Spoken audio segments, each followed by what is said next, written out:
At L&M Fine Jewelry, we hand select our diamonds to give you the very best prices possible. Monty knows a great deal when he finds one. Find your great deal at L&M Fine Jewelry. Your diamond destination.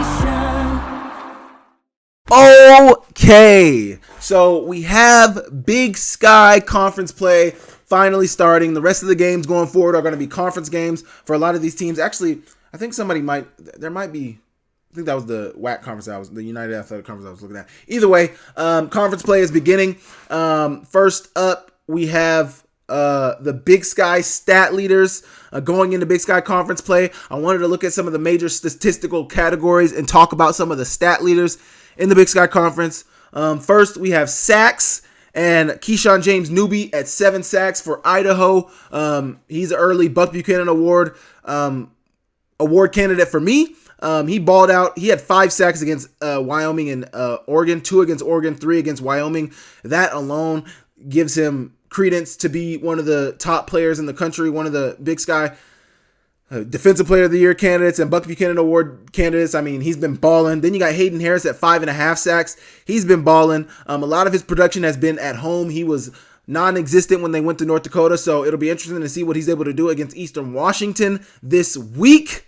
And then you got completion percentage. You got Kakoa Visperis at 79%. I think it was like 78.88. I rounded up and went 79%. 79% completion percentage for Kakoa Visperis of Eastern Washington. Obviously, they're 1-3. The win totals haven't been what they probably expected them to be. They lost to Drake, lost to Southeast Louisiana, just lost to Nevada. Their one win coming early in the season. I'm forgetting what their win was this year now.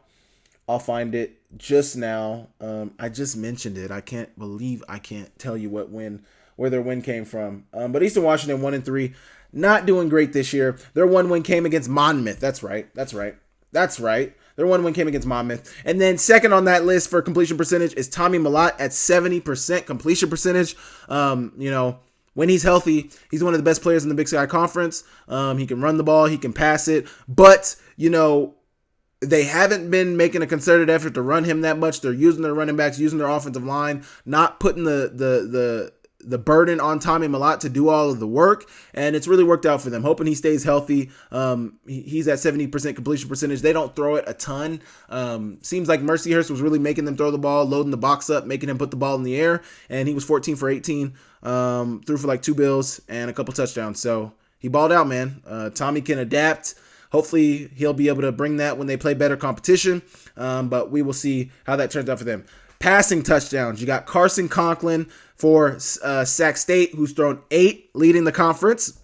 You got Tommy Malott, who's thrown 7. Probably not something you see a ton from Tommy Malott leading the conference in passing touchdowns, but he's going to do it any way he has to.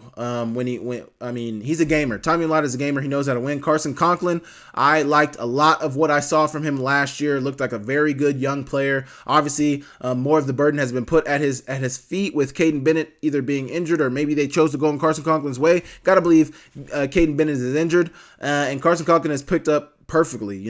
They're looking very good this year. 2-2 right now. 2 losses coming against 2 Mountain West opponents in San Jose State and Fresno State. So they're looking really good. Statistically, they're looking great across the FCS landscape. So I'm interested to see what Sac State is able to do as conference play is starting.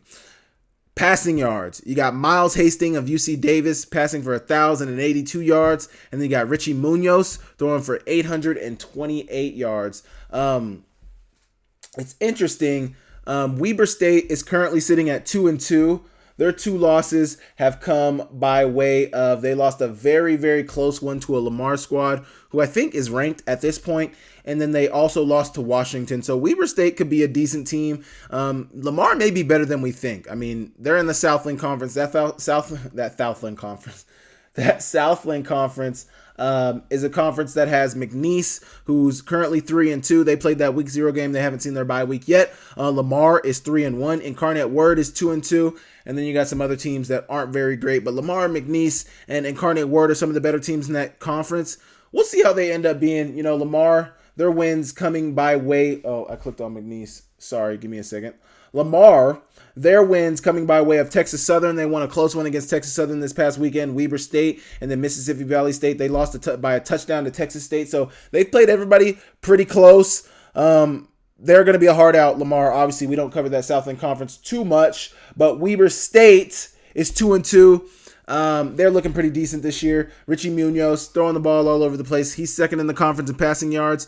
We'll see how that materializes as conference play goes on. Miles Hastings throwing the ball all over the place. Not somebody I foresaw being at the top of that list. I honestly would have picked probably Conklin to be at the top of that list. Montana doesn't throw the ball a ton. Idaho isn't particularly throwing the ball all over the place, and Jack Wagner hasn't started all the games. It might be that, Miles Hastings has been the number one quarterback for that team, and Richie Munoz also has been the number one team for that quarterbacks for their teams. So they've thrown every pass that's been thrown. But I'm not trying to shortchange them. They've looked really good this year. Miles Hastings and UC Davis have looked pretty decent this year. We'll see what they look like this week against Idaho, a very, very stingy defense in Idaho. Receiving touchdowns, you got Efton Chisholm and Tyre Brooks of Northern Arizona. Efton Chisholm, obviously the receiver for Eastern Washington. He's my top receiver in the Big Sky Conference this year. He was my top returning receiver coming into the Big Sky Conference.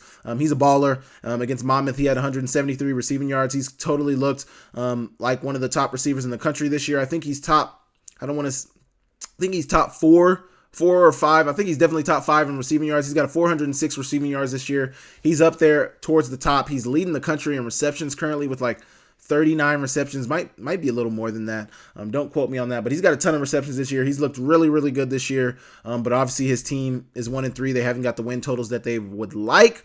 Hopefully they're able to get that up. Tyre Brooks of NAU, 3 receiving touchdowns. I don't know much about Tyre Brooks. I'm not going to pretend like I do. But 3 receiving touchdowns. Obviously he's doing his thing.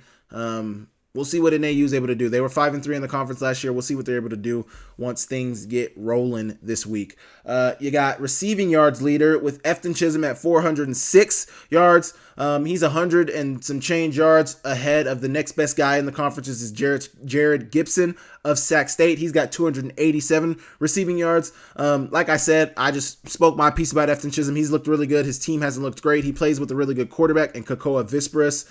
Leading the conference in completion percentage. But then Jared Gibson, he plays with Carson Conklin. I don't think they make a concerted effort to throw the ball too much. They have a really good running back, Elijah Tolliver, who's a really good running back, really good receiver out of the backfield as well. They don't throw it to him too much, but he can do a little bit of it all.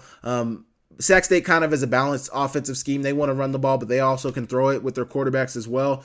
Jared Gibson, 287, Efton Chisholm, 406. Rushing touchdowns. Tied for first in the conference is Kali Ayat and Eli Gilman at 6. Ayat obviously just had a historic game, record-breaking game for a quarterback at Montana with 4 rushing touchdowns. And then Eli Gilman has been, the steady workhorse for Montana as he has become to be known as the Jerry Rice Award winner, the freshman All-American, the All-Big Sky performer. He's on his way to having a really good season again this year. Eli Gilman. Tied for second is Scottre Humphrey and Adam Jones at 4. They have looked really good this year too. Adam Jones has had a breakout season. Scottre Humphrey, I think, did a little bit last year. I think you saw a lot of what he could do going forward. Scottre Humphrey, he's got a lot of speed, big, powerful back, explosive guy, really, really good player. You saw what he could do last year. He showed you. And then coming into this year, he's picked up right where he left off last year, being a young guy last year. And then Adam Jones I don't think he came out of nowhere. He's a Sentinel guy. Looks really, really good this year. Has put some really good speed on tape against Montana State, or not Montana State, New Mexico. Not even New Mexico State. New Mexico showed his speed, showed what he could do, and they've looked really good. So the 2 Montana schools leading the way with rushing touchdowns, rushing yards leaders in the conference. You got Eli Gilman at 456 rushing yards. That's 5th in the country right now. He's looked really, really good this year. And then Scottre Humphrey at 428. I think he's sitting at 7 or 8. Don't quote me on that, but he's sitting top 10 for sure. He's looked really good this year as well. The 2 running backs at the top of that list in the country were Kayvon Britton and Shunderick Powell, University of Central Arkansas, Shunderick Powell and Kayvon Britton of Tarleton.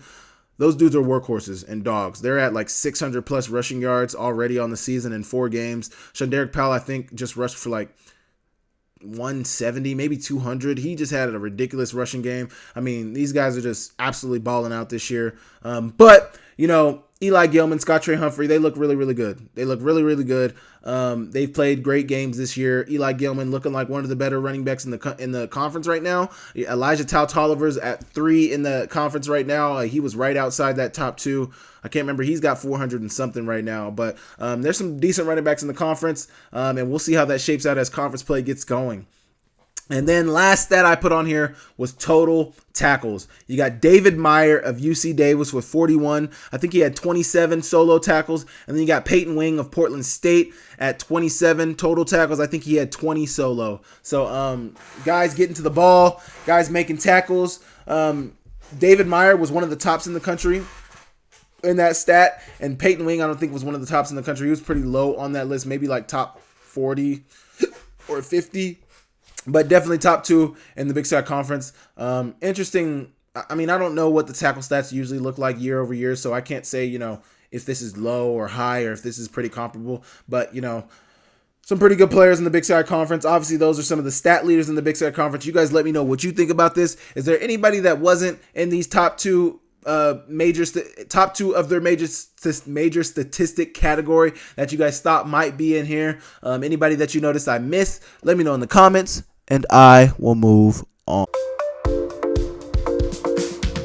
If you want an insurance agent with deep Montana roots and ultimate trust, contact Ben Martello at Hub International Insurance. Ben's been working in the insurance industry for more than 2 decades, but he's also owned local businesses in and around Missoula for years and years. His family has been here for generations, and he has a deep love for both Missoula and Western Montana. If you're in the market for personalized insurance like home or auto insurance, Ben's your guy. He provides services in Missoula and Ravalli counties. He also gives back to the community in a variety of ways, including serving as the chair of the Frenchtown Rural Fire District Board. Contact Ben Martello Jr. at Hub International Insurance in Missoula today. You can reach him on his office line, 406-542-5126, or you can email him at ben.martellojr@hubinternational.com. Hub International, striving to be everywhere risk exists today and tomorrow.